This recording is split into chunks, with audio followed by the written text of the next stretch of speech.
잠언서 12장 1절을 보시겠습니다. 1절에 훈계를 좋아하는 자는 지식을 좋아하나니 징계를 싫어하는 자는 짐승과 같으니라. 훈계와 책망에 대한 이야기인데요. 훈계와 책망은 사실 그렇게 달콤하지 않은 것 같아요. 주로 이제 훈계와 책망을 들을 때 우리는 좀 듣기가 싫다, 좀 기분이 나쁘다, 좀 부당하다, 뭐 이렇게 생각할 때가 많이 있거든요. 그런데 사실은 부모님이나 선생님이나 또 목사님이나 교회 장로님이나 성도들에게나 혹은 아이들에게나 학생들에게 이렇게 징계를 하고 훈계하고 책망하는 것이 사실 그분들도 그렇게 원치 않는 것이 바로 훈계와 징계라는 것이죠. 책망이라는 것이죠. 책망을 받는 사람도 별로 기분이 좋지 않지만 책망하는 사람도 사실은 그렇게 기분이 좋은 것이 아니에요. 그래서 저는 개인적으로 누구에게 싫은 소리를 하거나 책망하거나 그런 걸 별로 안 좋아하는 사람 중에 한 사람이에요. 그렇다 하더라도 사람이 바르게 되려면 이 훈계와 징계가 필요하다는 거죠. 사람이 지혜롭게, 의롭게, 거룩하게 하나님의 뜻대로 살기 위해서는 이 훈계와 징계가 필수라고 하는 거죠. 왜냐하면 사람은 본래 자기 마음대로, 자기 기분대로, 자기 생각대로, 자기 감정대로, 자기 욕구대로 행하려고 하는 그러한 죄된 습성이 있기 때문에 이런 훈계와 징계가 없으면 안 된다라고 하는 부분이죠. 그래서 그러한 것들을 잡아주는 것이 바로 훈계와 징계, 곧 책망이 되는 것입니다. 그래서 듣기 싫어도 들어야 되는 것이고요, 하기 싫어도 성실히 해야 되는 것이 바로 훈계와 징계라는 것이죠. 그것이 사람을 살리는 일이고 그것이 사람으로 하여금 지혜롭게 살아갈 수 있도록 인도하는 그러한 지도의 막대기가 된다. 중요한 포인트가 있어요. 훈계할 때 우리가 좀 명심해야 되는 부분이 있거든요. 훈계를 할 때 저 사람에게 이거는 분명히 말을 해줘야 되겠다. 이것은 분명히 저 사람이 전달되어야 돼. 저 사람이 모르기 때문에 계속 반복하고 있는 것 같아. 훈계를 생각하고 징계를 생각할 때, 책망을 생각할 때 주의할 점이 하나 있습니다. 왜냐하면 사람 자체도 감정의 동물이기 때문에 바른 말을 해주기 위해서 자기 먼저 감정이 상한 상태로, 기분이 상한 상태로 이렇게 감정을 섞어서, 기분을 섞어서 그런 악한 좀 나쁜 의도를 섞어서 훈계하는 경우가 있기 때문에 그런 부분들을 우리가 조심히 해야 되는 부분인데요. 그래서 징계와 책망을 할 때도 지혜가 필요해요. 가장 이상적으로 징계하고 책망하는 것은 그래서 성경에서 또 가르쳐주고 있는데요. 어떤 것일까요? 갈라디아서에 나와 있죠. 우리가 성경적 상담 공부를 하면 배우는 부분. 누가 죄를 범하거든, 누가 죄를 범하는 것을 보거든 당장 달려가가지고 이렇게 흔들어서 너 이거 하면 안 돼, 죄야, 이렇게 하는 것이 아니라 온유한 심령을 가지고, 온유한 마음을 가지고 그에게 그를 바로잡아주는 것, 그를 꼬매주는 것, 그의 그런 구멍난 부분들을 고쳐주는 것, 온유한 심령이 필요하고, 또 에베소서에 이런 말씀이 있어요. 자녀들을 노엽게 하지 말아라, 부모들아. 자녀들을 징계할 때 되게 막 엄하게 기분과 감정대로 자녀들에게 책망할 때 자녀들은 분노하죠. 부당하다, 너무 내가 왜 이런 대우를 받냐. 그래서 에베소서에서 바울이 주는 지시는 뭐냐면 주의 교훈과 훈계로 양육하라는 거죠. 하나님의 말씀대로, 하나님의 말씀으로 자녀들을 양육하라는 것이고, 하나님의 말씀대로 책망하라는 것이고, 하나님의 말씀대로 징계하라는 거죠. 온유한 마음을 가지고, 사랑하는 마음을 가지고. 이 사랑하는 마음을 느낄 때 성도들은, 학생들은, 자녀들은 날 사랑하기 때문에 날 지금 매일대시는구나, 나 잘 되게 하기 위해서 지금 나를 책망하시는구나, 이런 것을 느끼게 되죠. 근데 전혀 사랑이 안 느껴지는 거야. 어린아이들이 매를 맞는데 우리 엄마 아빠 너무 화났어 지금 분노 게이지가 지금 끝까지 올랐어. 그래서 날 때리는 거야. 우리 엄마 아빠도 화를 조절하지 못하는데 왜 나한테는 분내지 말라, 네 성질대로 살지 말라 이렇게 할까, 이렇게 분노하게 되는 경우가 있거든요. 그래서 주의 교양과 훈계로 자녀들을 양육하는 것, 이것이 바로 가장 이상적이고 성경적으로 책망하는 것, 그런 부분들을 볼 수가 있겠습니다. 그런 징계, 그런 책망을 싫어하는 사람은 1절에서 뭐라고 표현을 하고 있냐면 짐승과 같은 사람이라고 표현하고 있습니다. 짐승. 자기의 본능대로 욕구대로 살고자 하는. 그래서 그러한 부분들을 다듬어 주는 것이 바로 훈계와 징계다, 책망이다. 2절 보시겠습니다. 선인은 여호와께 은총을 받으려니와 악을 꾀하는 자는 정죄하심을 받으리라. 우리가 세상 살다 보면은, 사회생활 하다 보면은 늘 악한 것만 생각하는 사람들이 있는 것 같아요. 늘 나만 괴롭히려고 하지, 그냥 여러 가지 술수와 모든 내 생각과 그런 말들이 나를 그냥 항상 괴롭히려고 하는 악한 꾀만 가지고 있는 그런 사람들을 본 적 있으신가요? 예. 없으세요? 그 사람은 어떻게 한다고요? 지금 2절에 보시면 여호와께서 정죄하신다는 거죠. 여호와께서 그 사람을 심판하실 것이다. 그렇기 때문에 늘 선한 것을 우리는 계획해야 돼요. 그가 나에게 악한 것을 계획할지라도, 나에게 아픈 것을 계획할지라도, 악을 계획할지라도, 그 사람이 나에게 악을 행할지라도 나는 그 사람에게 항상 선한 것을, 악을 선으로 갚아줘야 하는, 그것이 이제 성경적인 선으로 악을 이겨야 되는 그런 부분을 우리가 볼 수 있겠는데요. 왜 그렇게 해야 될까요? 왜 우리는 날마다 악을 참고 그 사람이 나한테 악한 것을 행해도 나는 왜 악한 것으로 대갚아주지 못하고, 그럼 뭔가 시원치가 않죠. 네가 나를 아프게 했으니까 너도 한번 당해보렴. 알게 해주마, 고통을. 이게 우리 기본 심사거든요. 근데 성경은 그렇게 얘기하고 있지 않아요. 성경은 악을 선으로 갚으라 그래요. 저 사람이 어떤 악을 나에게 했어도, 어떤 못을 짓을 했어도 너는 그 사람을 위해서 기도해주라. 기도해주라. 복을 빌어주라. 선으로 악을 이겨야 된다. 왜 그래야 될까요?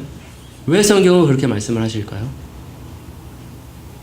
여러 가지 이유가 있겠지만 3절 보시면 사람이 악으로 굳게 서지 못하나니 의인의 뿌리는 움직이지 아니하느니라. 우리가 악을 악으로 갚았을 때 우리도 흔들릴 수 있는 거죠. 굳게 서지 못한다라는 거죠. 이 땅의 사람들은, 영혼들은 악으로 굳게 서지 못한다는 거죠. 악한 것을 꾀했을 때, 악한 것으로 갚아주려 할 때 그 사람도 흔들린다는 거예요. 하지만 의인은 요동치 않는다. 움직이지 않는다. 뿌리가 깊은 나무와 같다. 그래서 어떠한 바람이 불어도, 어떠한 흔들림이 있어도 요동하지 않는, 굳건히 서 있는 그러한 사람이 될 것이기 때문에 우리가 악을 당했어도 악을 선으로 이겨야 되는, 선으로 갚아줘야 되는 그러한 부분을 성경을 지시하고 있습니다. 4절에 어진 여인, 현숙한 여인은 지아비의 면류관이나 욕을 끼치는 여인은 그 지아비로 뼈가 썩음 같게 하느니라. 부부관계에서 있을 수 있는 일이거든요. 그래서 아내가 어질면, 아내가 현숙한 여인이면은 남편은 영광스럽게 되는 거죠. 면류관을 쓴 것처럼, 빛나는 면류관을 쓴 것처럼 사람들이 봤을 때, 와, 저 사람은 대단하다, 영광스럽다. 그 아내가 어질고 현숙하면. 그런데 욕을 끼치는 여인, 수치를 자꾸 남편에게 주는 거예요. 맨날 남편만 보면 바가지만 긁는 거예요. 그리고 남편 못난 부분만 계속해서 흠잡는 거예요. 당신은 아이고 제대로 하는 게 하나도 없구나, 이런 대사 많이 들어보셨죠? 너는 뭐 제대로 하는 게 있니? 이런 대사들. 남편에게. 남편을 존경하고 남편을 섬기고, 그 사람이 현숙한 여인인데 자꾸 남편을 깎아내리고 수치스럽게 하고 바가지를 긁고 잔소리를 하고 또 어떤 때는 그 구타도 이루어져요. 여러분 여성만 구타당하는 것이 아니에요. 결혼 생활을 보면 남성도 구타당해요. 매 맞는 남편 많이 들어보셨죠? 예. 그렇게 수치가 되는 아내. 그 사람은 남편이 어떠한 고통을 겪냐면 뼈가 썩는 고통을 겪는다는 거예요. 뼈가 썩는 고통. 얼마나 고통이 심할까요? 항상 수치를 끼치는, 밖에 나가서 아내 때문에 얼굴 들 수 없는 그러한 아내. 뼈가 썩는 고통을 겪을 수 있다. 그래서 여성분들, 자매들은 현숙함이 굉장히 큰 덕목이라고 할 수 있겠죠. 잠언서에서 말하는 여성상은 아름다운 고운 것도 헛되고 아름다운 것도 지나갈 것인데 여호와를 경외하는 여인, 그 현숙한 여인, 그 여인은 칭찬이 있을 것이다. 성경에서 제시하는 여인상은 아름다운 여인이 아니고요, 그 영혼이 여호와를 경외하는 여인이에요. 겉으로 예쁘게 치장하는 여인이 아니라 그 속사람의 온유한 심령으로 가진 그 여인을 성경은 제시하고 있습니다. 반대로 또 나쁜 남편도 있죠. 정말로 항상 좋지 못한 남편. 이것은 단연 여성에게만 국한되는 구절로 보지 않아도 될 것 같아요. 남편이 있는데 맨날 술 마시고 맨날 노름하고 밖에서 사고치고 쌈박질하고 가정에 필요한 것들을 공급하지 않고 이상한 일만 하고 방탕하고, 그러한 남편도 아내에게 고통을 주죠. 그래서 이러한 말씀들은 남녀 모두에게 적용될 수 있을 것 같아요. 배우자가 어떻게 하느냐에 따라서 그 상대 배우자는 영광을 얻기도 하고요, 뼈가 썩는 고통도 경험할 수 있는 거죠. 근데 이 결혼 관계는 언약 관계라서 뗄 수가 없는 거죠. 그래서 얼마나 고통스럽게 평생 그걸 짊어지고 가야 되는 거예요. 평생 그 남편을 섬겨야 되는 것이고 평생 그 아내와 함께 해야 되는 것이에요. 그래서 지혜가 필요하죠. 자매건 형제건 지혜로운 사람이 되어야 마땅하겠습니다. 5절 보시면, 의인의 생각은 공직하여도 악인의 도모는 괴율이니라. 의인의 생각은, 공직은 옳다라는 것이고요, 악인의 도모, 조언은 속임이다 라고 볼 수 있겠습니다. 그래서 악인의 생각은 항상 뭔가 잔꾀를 부리는 거죠. 뭔가 속이려고 하는 잔꾀. 근데 의인의 생각은 정직하다. 그래서 5절에서는 생각에 대한 얘기죠. 의인과 악인을 구별할 때 그러한 생각 자체도, 의로운 사람은 이러한 생각만 하고 악한 사람은 이러한 악한 생각만 한다는 거죠. 그래서 바울은 이런 말을 해요.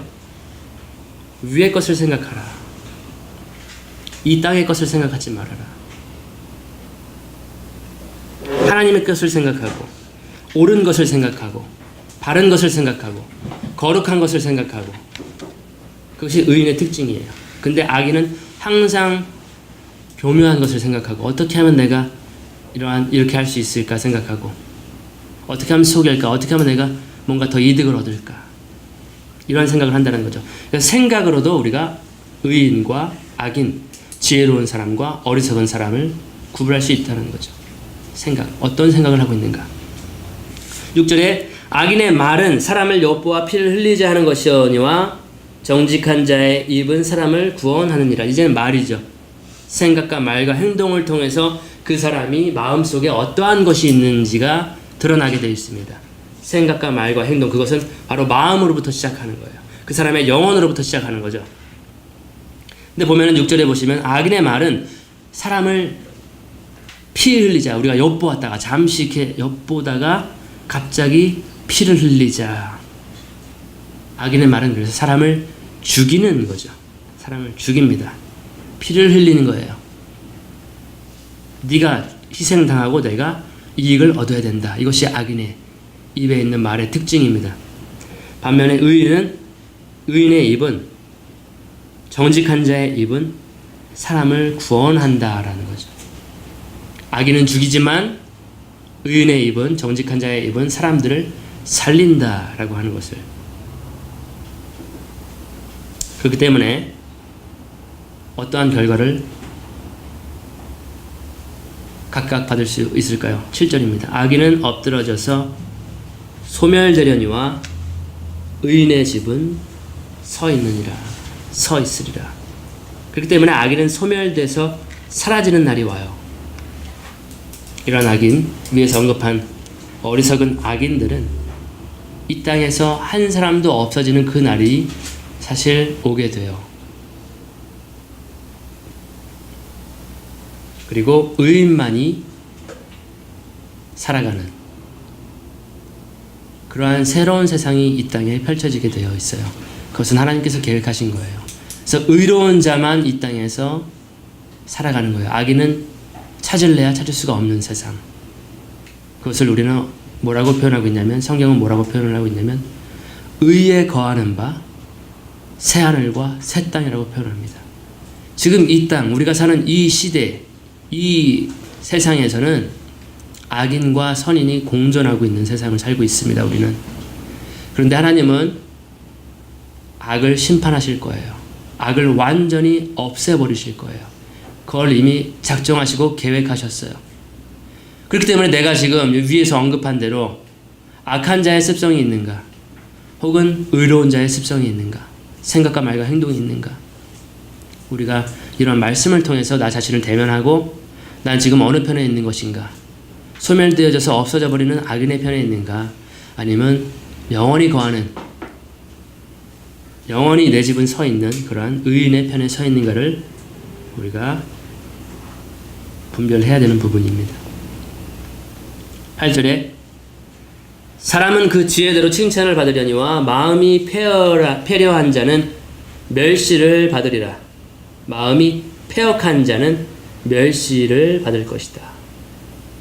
패려하다라고 하는 단어의 사전적 의미를 보면 사악하다. 마음이 사악한 자는 멸시를 받게 된다. 마음으로 왔네요. 이제 마음이 사악한 자, 그 다음에 사람의 언행 등이 삐뚤어진 사람을 패려한 자라 이야기하고, 성을 잘 내는 사람을 패려한 자라. 지금 어떠한 성격인지를, 패려한 사람이 어떠한 사람을 지칭하는지를 한번 보시면, 성을 잘 내고 삐뚤어진 마음을 가지고 있고, 심술구자, 옹고집이야. 그리고 다루기 어려워. 이 사람은 어떻게 다루어야 될지 모르겠어. 얼로 튈지 몰라. 그리고 잘못을 시인하지 않아. 인정하지 않아. 고집이 아주 세. 이러한 모든 사람들을 패려한 사람이라고 정의를 내릴 수 있습니다. 이러한 사람은 멸시를 받게 되고, 지혜로운 사람은 그 지혜대로 칭찬을 받게 된다. 9절에 비천히 여김을 받을지라도 종을 부리는 자는 스스로 높은 채하고도 음식이 핍절한 자보다 나으니라. 9절은 이제 스스로 높은 채하는, 스스로 높아지려고 하는 그런 어떤 교만과 자만에 대한 내용인데요. 스스로 높은 채하면서 스스로를 이렇게 높이면서도 양식이 없는 사람, 핍절한 사람보다 낮게 여김을 받아도, 비천히 여김을 받아도, 세상 사람으로부터는 멸시를 받아도 종을 부리는 사람, 종을 소유한 사람, 그 사람이 더 낫다 라고 하는 부분인데요. 이해가 잘 되시나요? 구절이. 그래서 낮게 여김을 받아도 양식이 있고 또 종이나 일꾼을 부리는 사람들은 그 사람을 멸시를 하더라도 그 사람이 더 훨씬 나은 것이다. 스스로 교만한 사람보다, 스스로 높은 채 하면서 양식도 없고 종도 없는 사람보다는 이러한 사람이 낫다. 10절입니다. 의인은 그 육축의 생명을 돌아보나 악인의 국률은 악인의 온유한 자비는 잔인하니라. 갑자기 육축이 나와요. 육축의 생명을 돌아보는 것이 의인의 특징이라고 나와 있습니다. 여러분들 강아지 미워하시는 분들 계시죠? 강아지가 근처에 오기만 해도 막 싫어하는 분들. 그 이야기는 아닌 것 같아요. 의로운 사람의 특징이 뭐냐면 자기 육축, 예를 들면 자기 양떼나 소떼나 염소떼나 이런 가축들을, 그 생명들을 잘 돌보아 준다는 거죠. 자기 양떼나 소떼나 염소떼나 그런 육축과 가축들의 생명들을 잘 돌본다는 것이 의인의 특징이에요. 양들이 잘 지내고 있는지, 길 잃은 양은 없는지,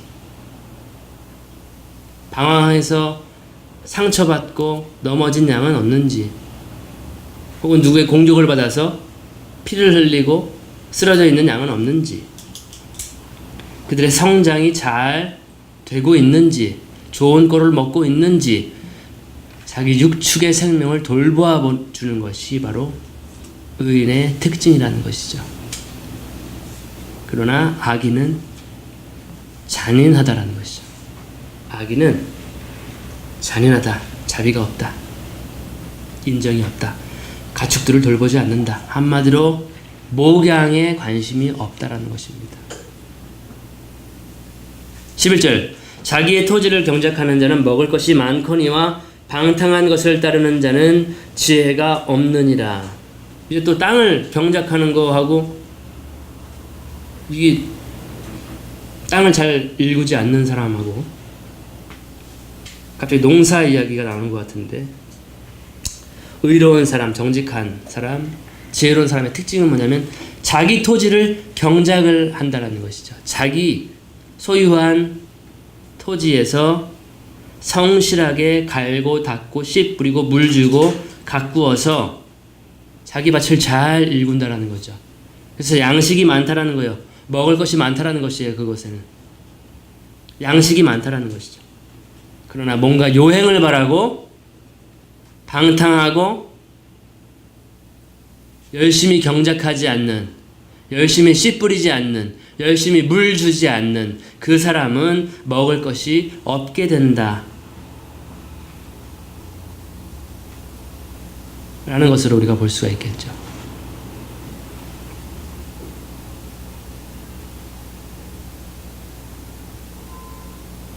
그래서 가축이나 육축이나 양떼에 관심이 없고 자기 밭과 논에는 관심이 없고 다른 데 치중하고 방탕하는 것, 열심히 일하지 않는 것, 이것은 지혜가 없는 것이라고 지금 11절에 나와 있습니다. 그래서 자기 종과 함께 씨를 뿌리고 열심히 경작하고 먹을 것을 많이 내고 가축을 돌보는 것이 바로 지혜다 라고 하는 것을 말해주고 있어요.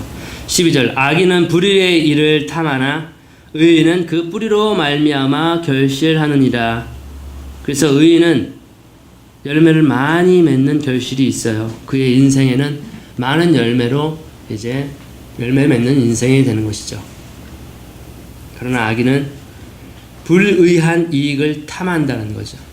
의롭지 못한 이익을, 요행을 바라거나 뭔가 쉽게, 뭔가 편하게 남을 속여서 얻는 이익들을 생각한다는 거죠. 그래서 결국엔 뭐예요? 열매가 없는 인생이 된다는 거죠. 13절에 악인은 입술의 허물로 인하여 그물에 걸려도 의인은 환난에서 벗어납니다. 사람은 입의 열매로 인하여 복록에 족하며 그 손에 행하는 대로 자기가 받느니라. 우리 입술도 열매를 맺어요.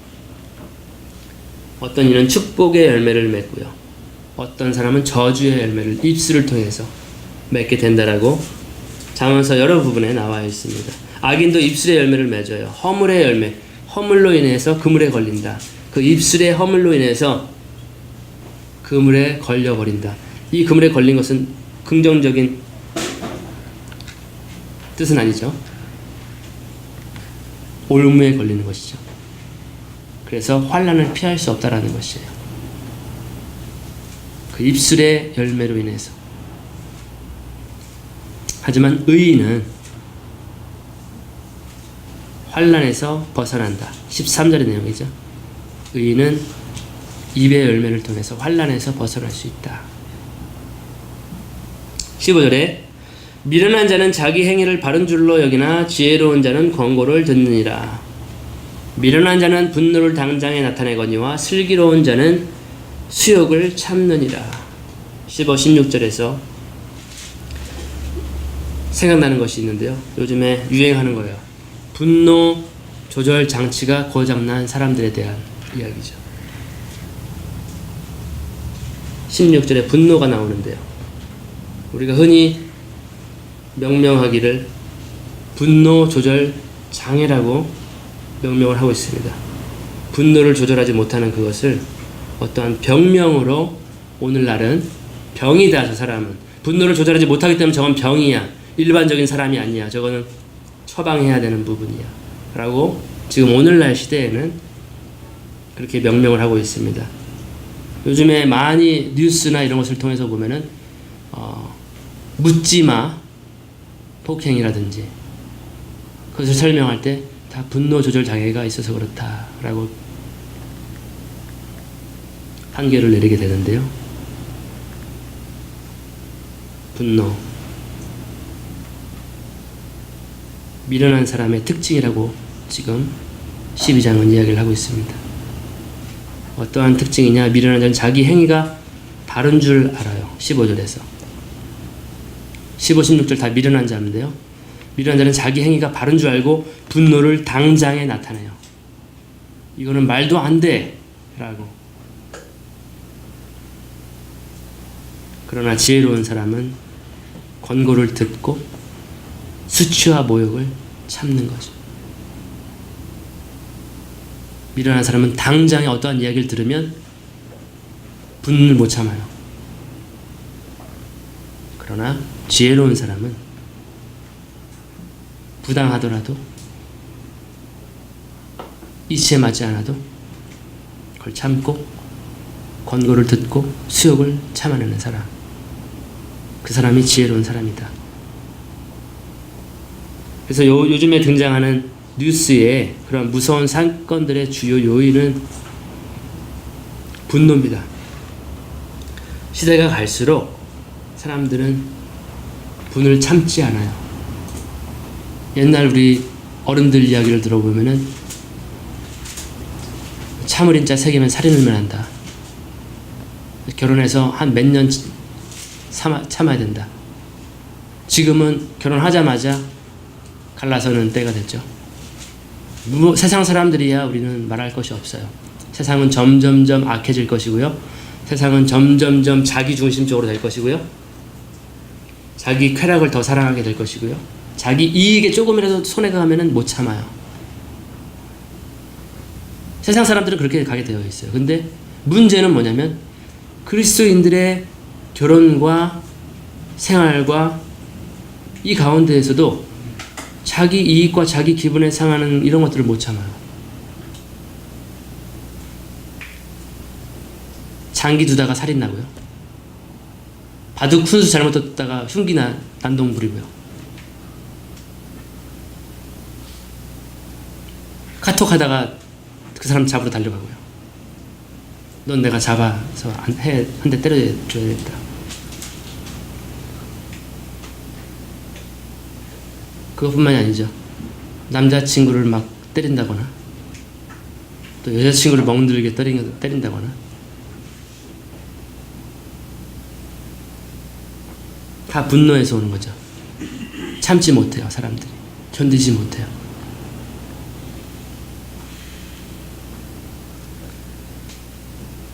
근데 성경은 분노하지 말아라 혹은 분노하면 떠오르는 사람이 있죠. 성경에 제일 먼저 분노를 로서 하나님 앞에 섰던 사람이 있죠. 바로 가인이죠.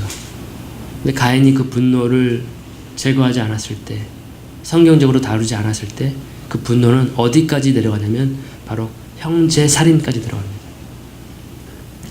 형제 살인은 사실 예수님께서 주신 계명은 형제 사랑이거든요. 그래서 신약 쪽에 뒤로 가면 갈수록 가인처럼 되지 말아라 라고 성경은 경고하고 있어요. 그 예수님의 계명과 정반대 행동이라는 거예요. 형제를 미워하고 형제를 죽이는 그러한 행위들. 그래서 우리 옆에 계신 형제 자매들에게 우리가 해야 될 것은 미움이 아니에요. 오직 사랑밖에 없어요. 책망도 권고도 권면도 다 사랑 가운데에서 진행이 되어야 돼요. 형제를 미워하면 그 사람은 이미 어둠 가운데에서 행하고 있는 것이라고 우리가 서신서를 통해서 볼 수가 있어요. 그렇게 분노라고 하는 것은 가만히 두면 살인까지, 형제 살인까지 갈 수 있기 때문에 분노는 속히 다루어야 된다. 우리가 상담 공부하시면 들으시지만 분노는 빨리 다루어줘야 된다. 빨리 생각을 바꿔야 된다. 빨리 그걸 보내야 된다. 왜냐면 가스와 같은 성질이 있어가지고요. 거기에 스파크가 붙으면 어떠한 일이 일어날 줄 몰라요. 폭발력이 굉장히 커요. 분노는. 사실 저도 분노의 사람이었어요. 제가 한번 화를 내면은 아무도 못 말렸어요.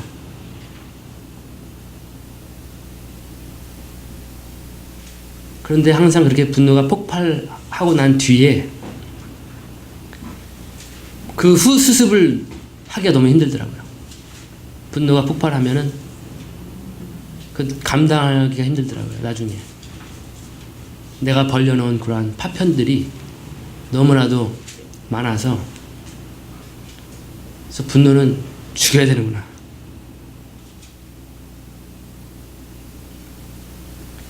그래서 분노, 미련한 자의 특징이 바로 분노라고. 하지만 슬기로운 사람은 그러한 분노를 참고 수욕을 참아내는 것. 16절의 내용이었습니다. 17절에 진리를 말하는 자는 의를 나타내어도 거짓 증인은 괴유를 말하느니라. 혹은 칼로 찌름같이 함부로 말하거니와 지혜로운 자의 혀는 양약 같으니라. 진실한 입술은 영원히 보존되거니와 거짓 혀는 눈 깜짝일 동안만 있을 뿐이니라. 입술의 혀와 말을 지금 또 17, 18, 19절은 이야기를 하고 있는데요.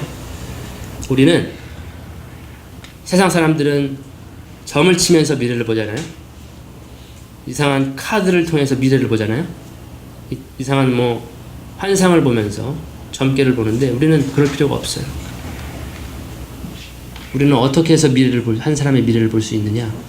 바로 입술과 혀의 말을 통해서 그 사람의 미래를 볼 수 있어요. 지금 17절, 18절, 19절을 통해서 우리는 저 사람이 어떠한 말을 하고 있는가를 통해서 그 사람의 미래를 우리는 볼 수 있어요. 진리를 말하는 의로운 혀, 양약 같은 혀, 진실한 입술을 가진 사람은 영원히 보존된다라고 19절에 나와 있어요. 영원히 그 입술은 보존된다. 진리를 말하는 것, 의로움을 말하는 것, 양약같이 사람들을 살리는 그러한 말을 하는 것, 진리만을 말하는, 진실만을 말하는 입술은 영원히 보존돼요. 하지만 괴율, 이거는 속임이죠. 속임. 괴율의 혀와 칼로 찌르듯이 함부로 말하는 혀, 이 혀로 사람을 살리기도 하고 죽이기도 한다는 거죠. 양약 같은 말을 하기도 하고요. 사람을 찔러서 피를 흘리게 하는 말도 할 수 있다는 것이죠. 그러한 칼로 찌르듯 함부로 말하는 혀와 거짓 혀는 눈 깜짝일 동안만 있을 뿐 나중에는 사라져버리는 거예요. 눈 깜짝 굉장히 빠르죠. 0. 몇몇몇 초밖에 안 돼요. 그 순간만 그러한 혀를 가진 사람들은 존재하고 진리를 말하고 의로움을 말하고 냥약 같은 말을 하는 사람, 그 사람은 영원히 보존되게 된다는 것이죠. 그래서 우리는 한 사람의 말과 혀를 통해서 그 사람의 미래를 우리는 볼 수가 있어요.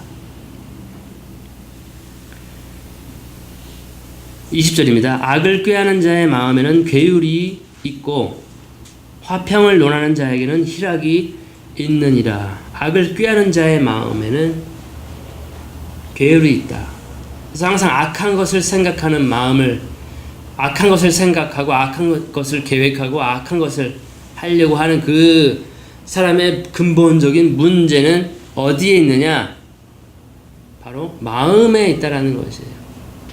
그 사람의 마음에 문제가 있기 때문에 항상 악한 것을 꾀하고 악한 것을 추구하고 마음의 문제라는 거예요. 그 마음속에 계율이, 속임수가 있는 것이고 그 마음속에 악이 있는 것이고 그 마음속에 분노가 있는 것이고 마음을 다뤄야 돼요. 근데 우리는 잘못 다루는 경우가 많아요.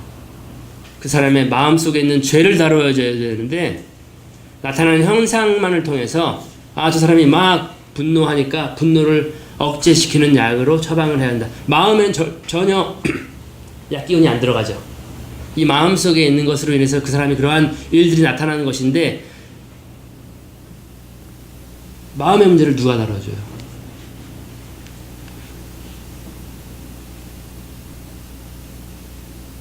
반대로 20절 다시 보시면 화평을 논하는 자에게는 어떠한 유익이 있다라고 잠언 기자는 이야기합니다. 화평을 논하는 자, 항상 화평을 구하는 자, 남을 속이지 않고 항상 화평을 추구하는 자, 어떠한 유익이 있다라고 20절에 기록을 하고 있습니다. 그 유익은 희락이라고. 희락은 기쁠 희, 즐거울 락이겠죠. 기쁨과 즐거움이 그에게는 항상 있다는 것이죠. 화평을 추구하는 자, 화평을 논하는 자, 평화로운 말만 하는 자. 때문에 기쁨과 즐거움이 없는 사람은 항상 화평을 추구하는 것이 비결이 될 수가 있을 것 같아요. 악을 꾀하지 않는 것. 어떠한 상황에서도 나는 그 사람과 화평을 이루고 화목을 이루고 그 사람을 사랑해주고 이것이 기쁨과 즐거움의 비결이라는 것이죠. 희락의 비결이라는 것입니다. 그리고 희락은 또 화평은 우리가 신약 부분에 보시면 성령의 열매죠. 성령의 9가지 열매 중에 사랑과 희락과 화평과 이런 여러 가지 것들이 있죠. 성령의 열매예요. 성령을 따라 살아가는 사람들은 이러한 화평의 열매, 희락의 열매를 얻게 되어 있어요. 그렇기 때문에 우리는 모든 사람과 더불어 화평함과 거룩함을 추구하는 자들이 되어야 되겠죠. 히브리서 12장 14절의 내용인데요. 모든 사람과 더불어서 화평함과 거룩함을 추구하라. 이를 행하지 않으면 주를 보지 못한 것이다. 주를 보지 못할 것이다. 21절입니다.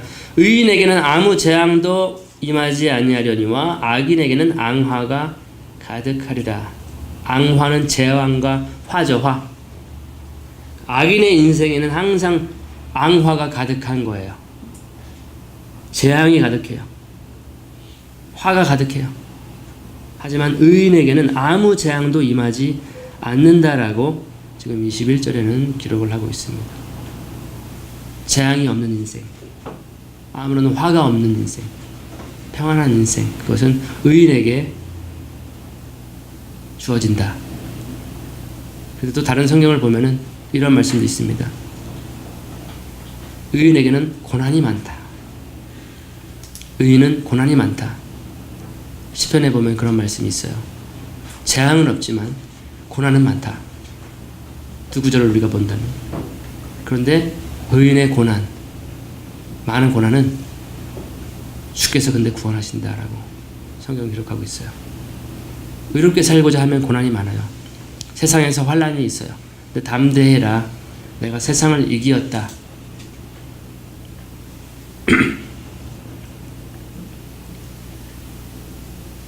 22절에 거짓 입술은 여호와께 미움을 받아도 진실이 행하는 자는 그의 기뻐하심을 받느니라. 거짓 입술에 대해서, 그 다음에 진실한 입술에 대해서. 하나님은 지금 22절을 통해서 여호와는 거짓을 미워하신다라고 되어 있어요. 거짓말을 미워하신다. 다른 번역을 보시면 거짓말을 가증히 여기신다. 가증하게 생각하신다. 거짓말. 하나님이 거짓말을 어느 정도 미워하실까? 어느 정도 미워하실까요? 단서를 우리가 찾아보면은 요한계시록을 잠깐 보겠습니다. 21장 볼게요. 어느 정도 거짓말 좀 할 수 있는 거 아닌가?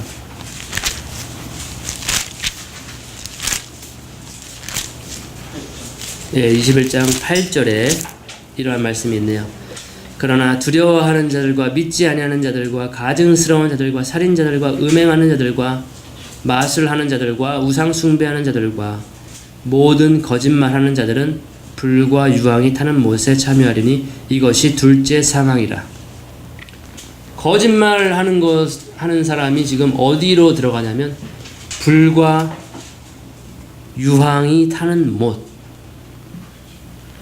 불지옥에 들어간다는 거예요. 얼마나 하나님께서 미워하시면. 지금 여기서 거론되는 두려워하는 자, 가증스러운 자, 살인자, 음행자, 마술하고 우상 숭배하고 거짓말하는 자, 사람들이 다 불지옥에 가서, 게헨나에 가서 영원한 불타는 고통을 겪어야 된다. 하나님께서는 거짓말을 이렇게 미워하시네요. 또 있습니다. 22장 15절에 요한계시록 요한계시록 22장 15절에 그러나 개들과 마술사들과 음행자들과 살인자들과 우상숭배자들과 누구든지 거짓말을 즐겨 행하는 자는 모두 다 성 밖에 있으리라.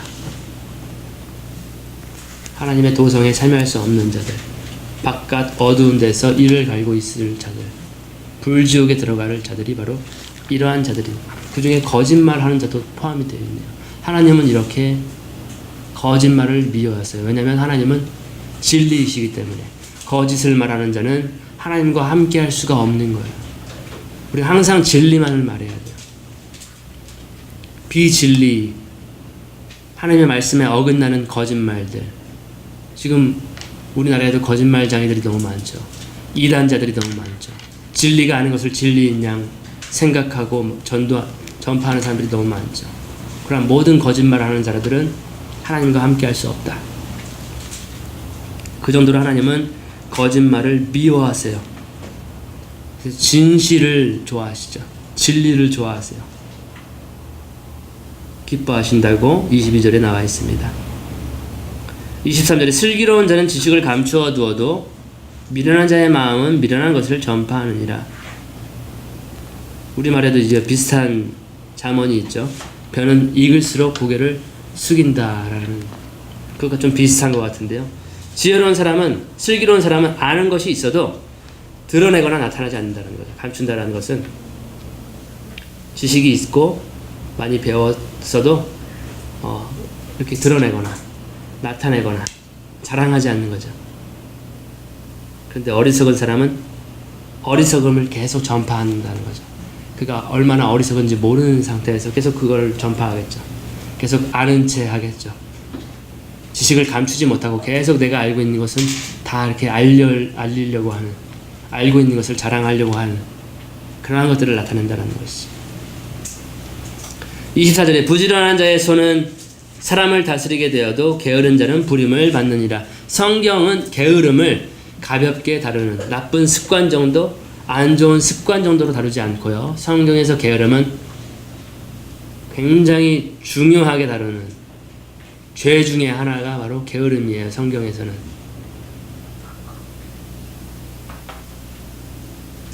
그래서 무슨 일이든지 성실하고 근면하고 열심히 하는 것, 이것을 성경은 요구하고 있어요.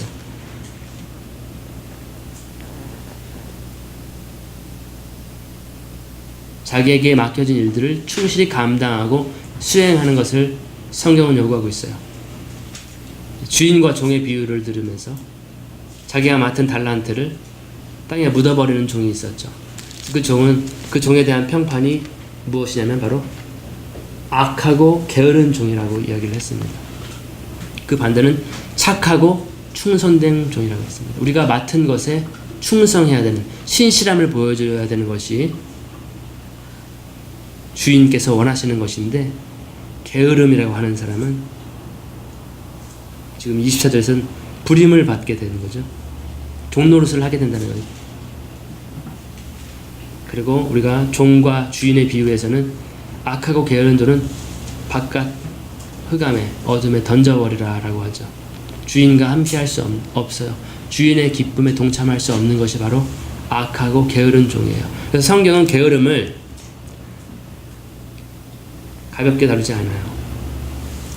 우리가 맡은 일에 충성, 신실한 것, 믿음직하게 그 일을 감당하는 것을 성경은 원하고 있어요. 왜냐하면 주인은 혹은 하나님은 우리가 감당하지 못할 것을 맡기지 않으세요. 5달란트 감당한 사람에게는 5달란트를 주는 것이고요. 1달란트를 감당할 수 있는 사람에게는 1달란트를 주시는 거예요. 주인은 정확히 그 종들의 능력을 알고 있거든요. 근데 그런 것들을 무시하고 외면하고 주인의 그런 의도를 싫어하는 종들, 그래서 자기 맡은 일을 성실히 수행하지 않는 것들, 그런 종들은 어두움에 들어가게 되는.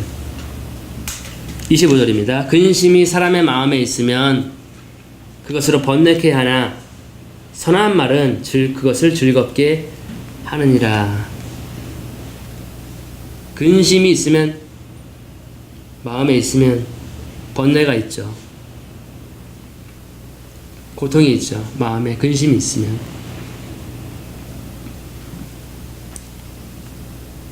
근데 선한 말이 필요하다라는 거죠. 선한 말. 그래서